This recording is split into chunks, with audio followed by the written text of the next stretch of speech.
Vinde a mim todos vós, que estáis cansados e fatigados, sob o peso dos vossos fardos, e eu vos darei descanso. Tomai sobre vós o meu jugo e aprendei de mim, porque sou manso e humilde de coração, e vós encontrareis descanso, pois o meu jugo é suave e o meu fardo é leve. Palavra da salvação.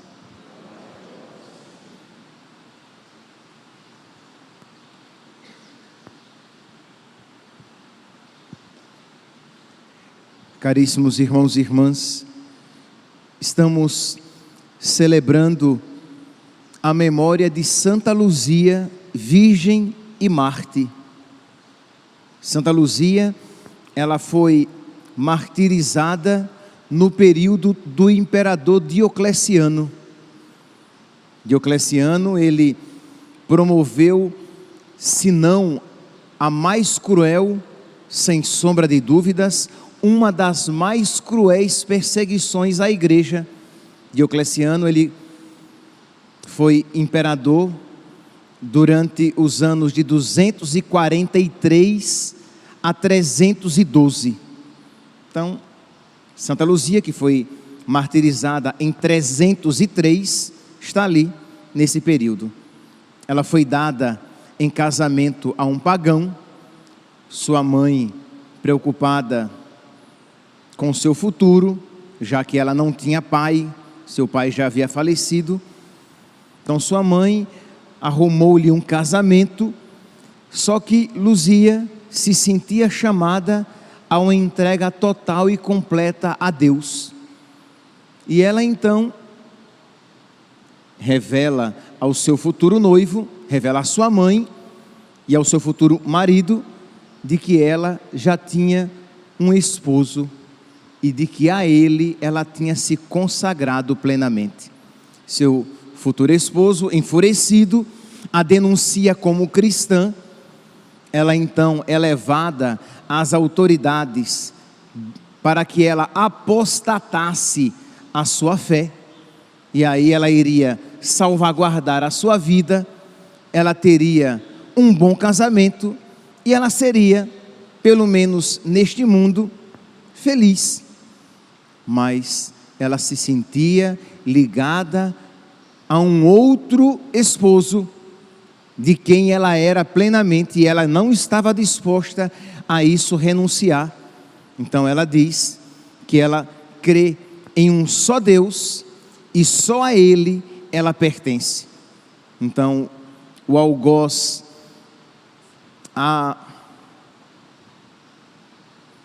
perdi a palavra, vai essa, mas não é essa que eu gostaria de dizer, amedronta, dizendo que vai levá-la a um prostíbulo, para que ali a ameaça de levá-la a um prostíbulo, para que ela perdesse ali a sua pureza. Ela diz algo que serve tanto a nós, para a nossa reflexão. Ela diz que quando a alma não consente, não há pecado. Isto é, poderiam levá-la, iriam, entre aspas, desvirtuar-lhe o corpo, mas ela não iria pecar, porque ela não estava consentindo com aquilo. E vendo então a sua irredutibilidade, ela estava ali irredutível, ela então é decapitada e morta. Meus irmãos, o martírio de Santa Luzia acontece num período, eu falava no início da homilia, em que os cristãos estavam sendo gravemente, cruelmente perseguidos, e já perseguidos há anos. E é interessante aqui esta irredutível entrega de Luzia a Nosso Senhor, e a perseverança de muitos cristãos, não obstante a sequência de anos em perseguição, porque ser fiel a Nosso Senhor é sempre graça, tá? Ser fiel a Nosso Senhor é sempre graça, mas ser fiel a Nosso Senhor numa provação pontual é graça, mas é compreensível de certa maneira, mas ser fiel a nosso Senhor, dia após dia, meses após meses, e até anos após anos, ali nós vemos mais do que nunca a graça de Deus de uma maneira quase que palpável. Então, os cristãos estavam sendo perseguidos há anos, e mesmo assim, eles proclamavam a providência de Deus, o amor de Deus e o cuidado de Deus. Não obstante tudo isso, eles continuavam crendo em Deus e em Deus esperando. Meus irmãos, esta é uma graça que nós precisamos pedir.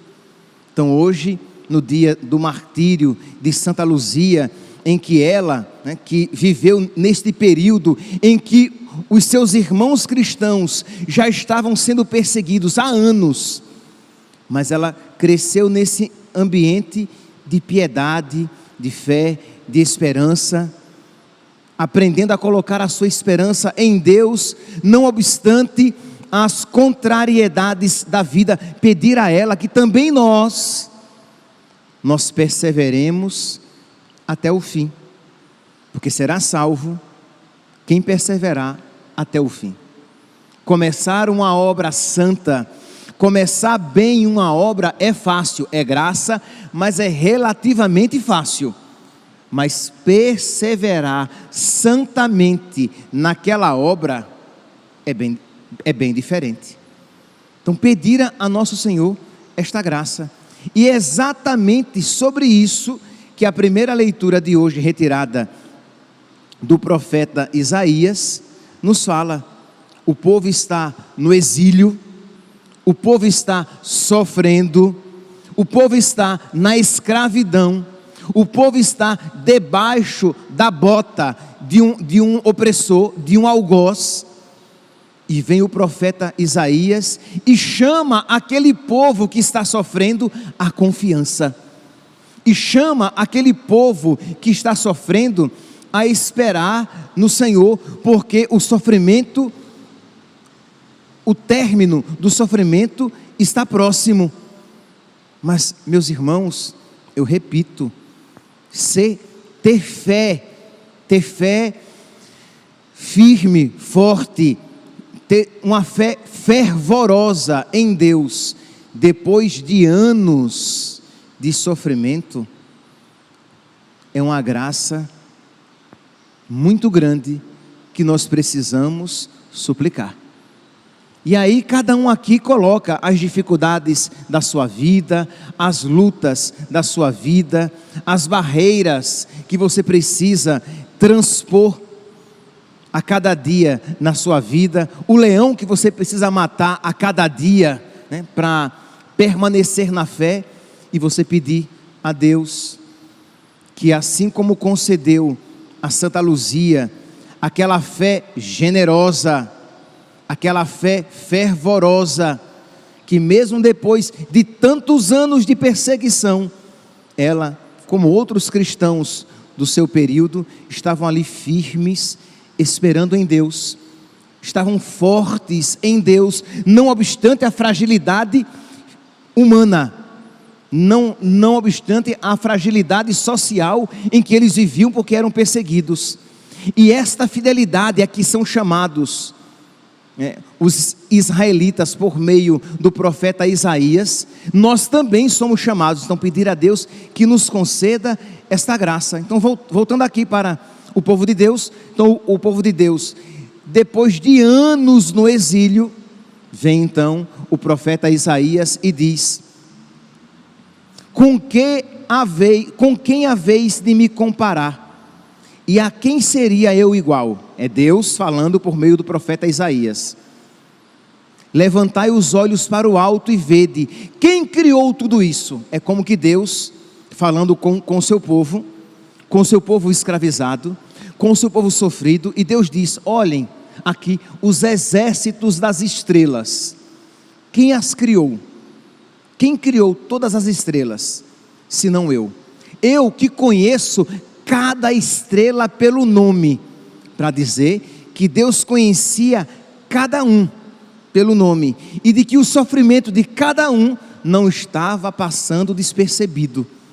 Meus irmãos, isso que foi válido para Israel, o é muito mais para nós. Se Deus sabia o nome de cada israelita, quanto mais hoje Deus sabe o nome de cada cristão, de cada um que foi renascido, regenerado no santo batismo pelo sangue do seu Filho derramado na cruz. Então continua: aquele que expressa em números o exército das estrelas, e a cada uma chama pelo nome, tal é a grandeza e a força e o poder de Deus, que nenhuma delas falta à chamada. Então por que dizes, Jacó, e por que falas, Israel, minha vida ocultou-se da vista do Senhor? Isto é, o povo de Deus dizia: Deus não me vê, gente.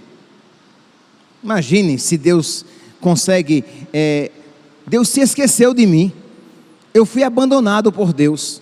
E Deus diz: não digas, minha vida ocultou-se da vista do Senhor, e meu julgamento escapa ao meu Deus. Acaso ignoras ou não ouviste? O Senhor é o Deus eterno, que criou os confins da terra. Ele não falha e nem se cansa.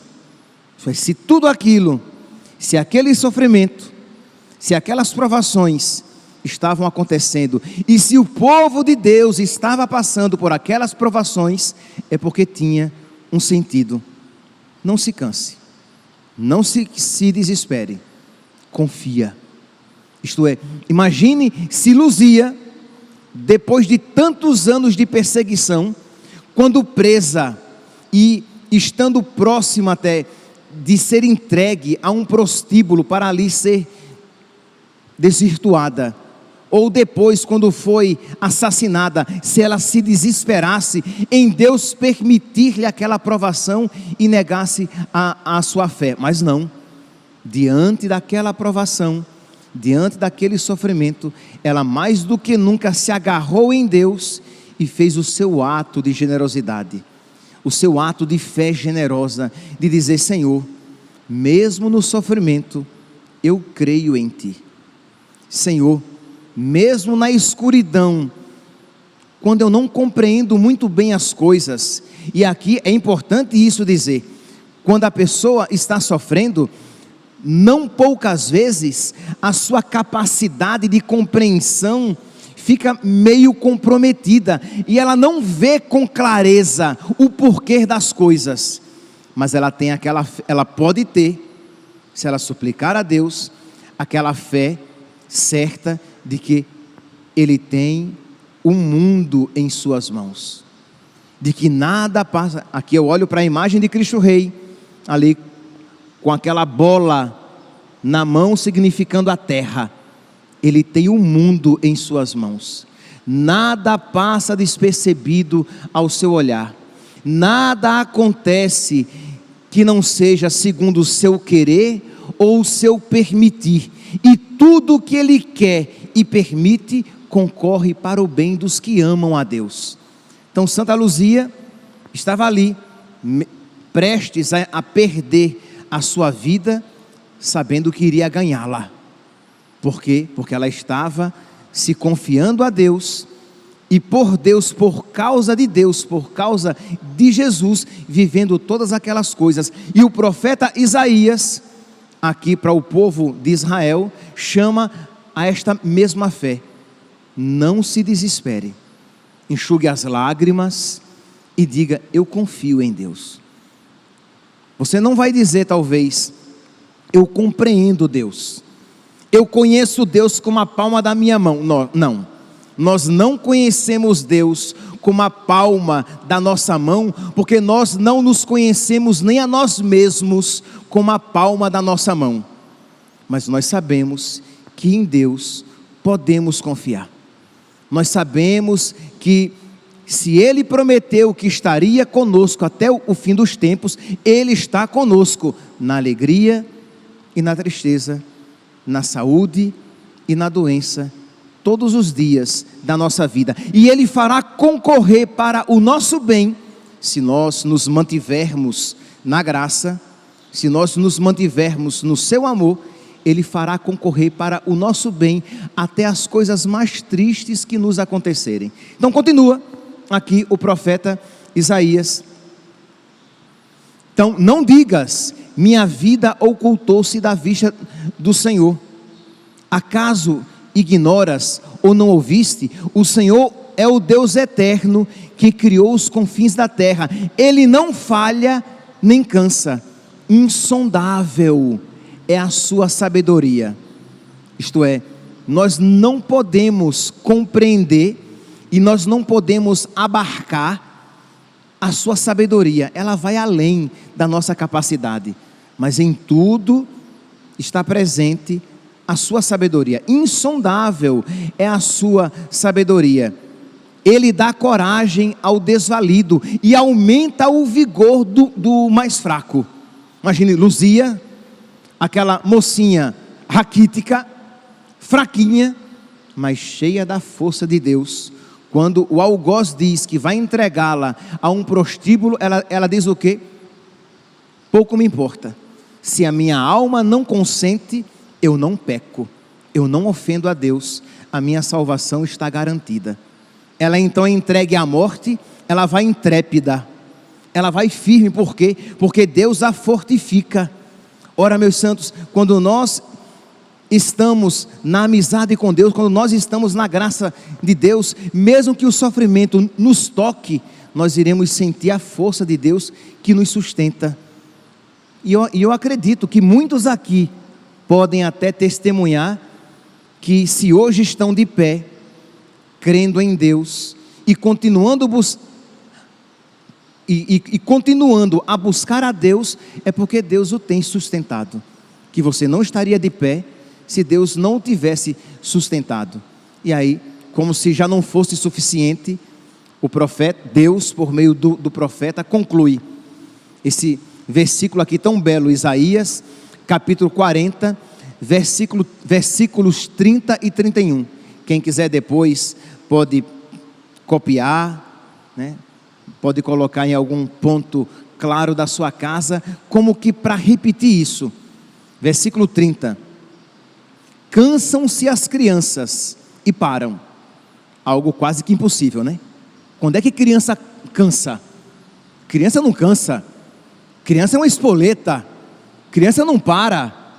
Acho que toda criança já nasceu com TDAH, com hiperatividade. Criança não para.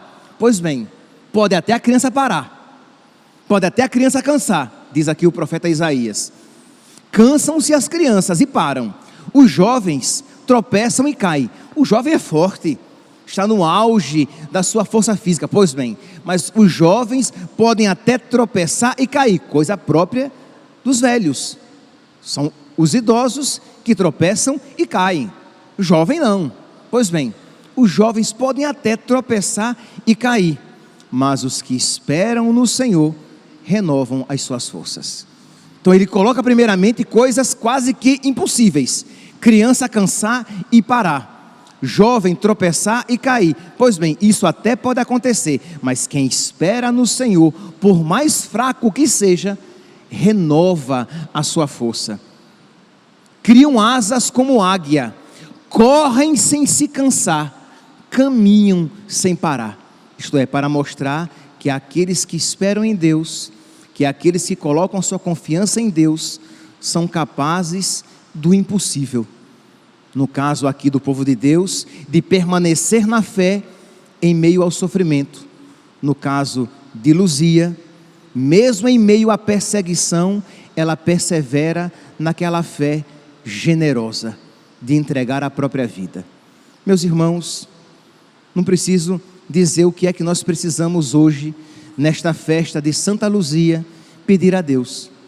Uma fé semelhante a esta, uma fé generosa, uma fé que não se deixe abater pelas dificuldades e pelos problemas da vida, uma fé que nos ensine a fincar os pés em Deus e a nele esperar, mesmo que contra toda a esperança, sabendo que aqueles que esperam em Deus renovam as suas forças. Peçamos então a nosso Senhor que, por intercessão de Santa Luzia, nos conceda uma fé e uma generosidade semelhantes, para que nós, intrépidos, possamos caminhar para o céu. Louvado seja nosso Senhor Jesus Cristo, para sempre seja louvado.